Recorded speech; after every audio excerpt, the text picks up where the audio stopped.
uyu mwaka w'ibihumbi 2024 kimwe n'umwaka wawubanjirije w'ibihumbi 2023 isi yacu hagiye humvikana ibikorwa byinshi cyane, abenshi kandi byagiye bibatera ubwoba. Icyorezo cya COVID-19 kuva mu mwaka w'2019 kugeza mu mwaka w'2023, intambara n'amakimbirane y'urudaca hagati y'Uburusiya na Ukraine, umwuka mubi hagati y'igihugu cya Amerika ndetse n'Ubushinwa. Ikindi kandi hagiye havugwa ibikorwa byo kohereza abimutse mu gihugu cy'Ubwongereza bajya mu Rwanda.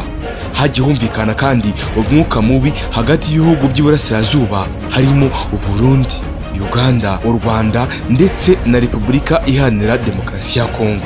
Aha ni mu kibazo cy'umutwe witwara gisirikare wa M23, FDLR, IDF, Red Tabara n'iyindi yose irwanira mu mashyamba ya leta ya Kongo. Imyigaragambyo kandi ikomeye mu gihugu cya Kenya yamagana ibikorwa n'ubuyobozi bwa guverinoma iyobowe na Perezida.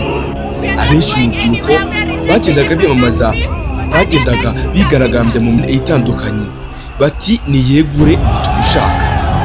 Habaye kandi amatora mu bihugu bitandukanye mu migabane itandukanye, aho aya matora yasize bamwe babaye abayobozi baza guverinoma zabo kandi zitandukanye, abandi bagasigara mu makimbirane akomeye cyane kubera kutemera ibyavuye mu matora. Imitwe n'imwe yitwara gisirikare yagiye izamuka, indi ikamera cyangwa se igakura umunsi ku munsi. Niba wumvise neza, wumvise ijambo amatora, ubaka kanya ka none twese duhanze igihugu cy'igihangange mu bya politike, mu bya demokarasi, mu by'ubukungu, mu by'ingufu zikomeye za gisirikare, ibitwaro bya kirimbuzi ndetse n'amavuta za peteroli. Igihangange kandi mu bya diplomasi mpuzamahanga, Amerika mu matora. Ubu noneho ni umugore ukomeye cyane, ntabwo asiba mu bitangazamakuru bivuga ndetse n'ibyandika. Nanjye ubwanjye ngiye kumubabwira ku mateleviziyo menshi cyane kandi ku isi akomeye yirwa amuvuga. Yitwa Madamu KAMALA Harrisi. Uyu mugore ukomeye ku isi y'abazima yamaze guhitamo uzamubera visi perezida, bagatangira kwiyamamaza muri ibi bihe bikomeye cyane Amerika irimo kwitegura amatora n'ejo bundi.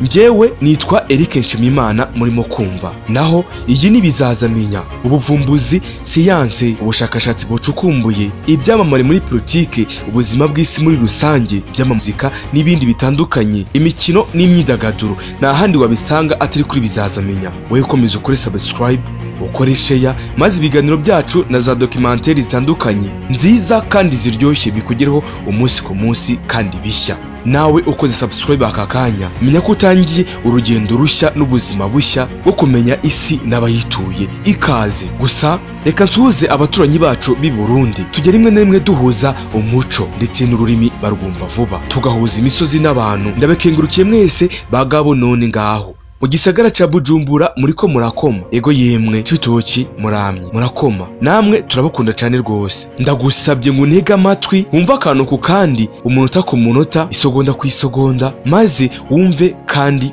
umenye. Madamu KAMALA Harrisi, umukandida w'ishyaka ry'abademokrate umwanya wa perezida wa Amerika, yahisemo guverineri wa leta ya Minnesota Tim James Wallace kuzamubera visi perezida mu matora ateganyijwe mu kwezi kwa 11 umwaka wa 2024. Ibi kandi byabaye nyuma y'itangazo ryemeza ku mugaragaro Tim James Wallace nka kandida visi perezida byagiye hagaragara mu gitondo cyo kuri uyu wa kabiri. Mu nyandiko yari igeneye abamushyigikiye, Madamu KAMALA Harrisi yashimagize cyane Tim Wallace, yaramushimiraga cyane. Ubutumwa bwemeza ku mugaragaro Tim James Wallace kuri uyu mwanya bwaje mbere y'uko iri shyaka rijya kwiyamamaza ku mugaragaro muri leta ya Philadelphia. KAMALA Harrisi yavuze ko ashimishijwe n'icyemezo yafashe cyo guhitamo Tim James ngo bazafatanye kwiyamamaza. Yavuze ko ari umuyobozi urangwa n'ibikorwa, bityo ko amwizeho kuzabigaragaza mu gihe cyo kwiyamamaza no mu gihe azaba ari vice perezida wa Leta Zunze Ubumwe za Amerika. Uyu mugabo w'imyaka 60 yigeze kuba mu gisirikare gikomeye cyane cya Leta Zunze Ubumwe za Amerika mu ngabo za leta za Minnesota. Akora kandi n'akazi k'ubwarimu mbere y'uko aba umudepite mu nteko ishinga amategeko ya Leta Zunze Ubumwe za Amerika mu mwaka w'2006. Yakoze ako kazi mu gihe cy'imyaka igera kuri 12. Ahava atorerwa kuba guverineri wa leta.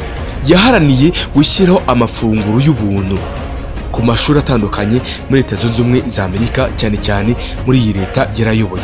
Ingamba zo guhangana n'imihindagurikire y'ibihe, kugabanya kandi imisoro ku baturage cyane cyane bo mu byiciro biciriritse by'ubukungu, no kongera kandi igihe cyakonje ku bakozi bo muri leta yarayoboye. Ibi kandi nk'uko bibaye mu gihe Donald Trump nawe yari yamaze gutoranya senateri J.D. Vance nk'uwaziyamamaza mu ikoraniro rusange ry'ishyaka ry'abarepublikani ryabaye mu kwezi gushize. Wakibaza uti aya matora yo muri Leta Zunze Ubumwe za Amerika azarangira ati? Ese azibukana nande? Nanjye ukuri kubyibaza niko ndi kubyibaza. Gusa Amerika ni hamwe isi yose ihanze amaso. Abakurikirana ibya hafi bya politiki ya Leta Zunze Ubumwe za Amerika bagaragaza ko amatora y'uyu mwaka atandukanye n'amatora yabanjirize uyu mwaka cyangwa se iyi manda. Babishingira kandi ku gisa n'imihindagurikire y'abakandida biyamamaza ku mwanya wa perezida. Abandi bakaraswa nk'iraswa riherutse ry'umukandida wa Republican Donald Trump, umuherwe ukomeye cyane ku isi. Icyo gihe ubwo yaraswaga n'umusore ukiri muto cyane witwa Matthew, akamurasa ubwo yari yaruriye hejuru y'inzu hafi y'aho Donald Trump yarimo kwiyamamariza imbere y'imbaga y'abanyeshyaka y'Abarepublikani bari baje kumva imigabo n'imigambi y'uyu mugabo. Gusa icyo gihe isasu ubwo ryazaga byafashe ku gutwi kwa Donald Trump, ntago byamufashe neza ngo rimurase aveho. Oya, byaramuhushije. Ibi byatumye abenshi bibaza ku by'umutekano w'abayobozi bakomeye b'ibihangange muri Leta Zunze Ubumwe za Amerika. Kuba perezida wa Amerika Joe Biden kandi atarakomeje kwiyamamaza mu gihe ari we wari uzwi neza ko ari we ugomba guhagararira ishyaka ry'Abademokrate muri aya matora y'uyu mwaka, maze amaze iminsi ati reka sinyishoboye, akaza kubireka kubera imbaraga nke z'umubiri. Abandi bakabishanisha no kuba byibura imyaka ya Joe Biden yabigeze mu zabukuru, akegura maze agaha umwanya wari vice perezida madamu we KAMALA Harrisi, umwanya ngo akomeze agerageze kandi agaragaze imigabo n'imigambi y'ishyaka ry'Abademokrate. Ikindi kandi ni igihugu gikomeje kugaragaza ivanguraruhu ritandukanye, kuvuga ngo uyu ni umwirabura, aturuka aha, avuka aha, si uwacu. Undi ati uyu ni umuzungu cyangwa se ngafite uruhu rwera, avuka aha, aturuka aha, ni uwacu, ni nyir'ubutaka. Ibyo byose kandi bikaba muri iki gihugu cy'igihangange benshi mu bihugu bito bitinya. Reka ayo matora tuyizere cyangwa se tuyitege bizavamo, tuzarebe bizavamo nuko bizagenda. Mu minsi mike tuzabagezaho kandi biguna n'amateka by'uyu mugore n'ubundi nahoze mbavuga, madamu KAMALA Harrisi, uvuga ko ari umwirabura ushobora kuba akomoka hano muri Afurika, waba warinjiye muri leta ya Sena cyangwa se muri Sena ya Leta Zunze Ubumwe za Amerika ariko ari umwirabura. Ibyaragashya. Nitwa Eric Nshimiyimana, ndabashimiye wowe ukomeza ukore subscribe maze ukore share, ukore all notification kuri subscribe, tujye tuganira umunsi ku munsi. Nawe kandi waduha igitekerezo ukatwandikira no kuri nimero ya WhatsApp 078 78 83 watwandikira kuri Facebook nitwa Nshimiyimana Eric, kuri IG ni Bizaza TV. Nta yindi neguza